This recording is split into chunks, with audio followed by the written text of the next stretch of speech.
Hi everyone, Dr. Suissa here. We're going to talk about the differences in recovery between naturals, which is awake fat transfer to the breast for an augmentation, versus implants. So for awake, natural fat transfer to the breast, which we call naturals, the recovery has a lot to do with the liposuction that we do. We're going to lipo the body. We're going to do our awake lipo shaping techniques to shape the body, give you that beautiful waist, and give you that nice curve. And that's a huge benefit because when you're going in and just doing implants, you don't get that. So we're going to shape your body. We're going to use the fat, put it in the breast. That is probably the part that makes the recovery a little bit longer, is that we're doing all that work to get that fat and to shape your body.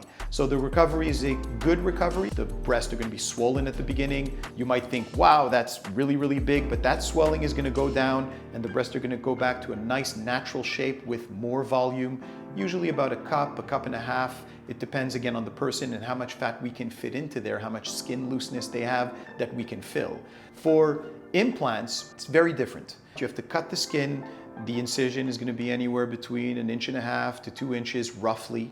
And that incision then needs to be sewed, so there's suturing involved, multiple layers, needs to be done right. And that alone hurts. So if you're cutting the skin and you're sewing back the skin, there's going to be some pain related to that. But the more painful part of implants is that to get that implant in the vast majority of implant insertions, so putting the implant in, the technique that's used is to cut the pec muscle. So the pec muscle is the muscle that goes right here from the shoulder, and it's the muscle that we use when we do a push-up or a bench press. If you're pushing something, you can feel that muscle contract. And to get that implant in and to be able to fit it, you basically have to cut the insertion, so where the muscle attaches at the bottom. And now that muscle is going to ride up, and it's going to be a straight line rather than being fanned out. Women will tell you they've had their breast implant.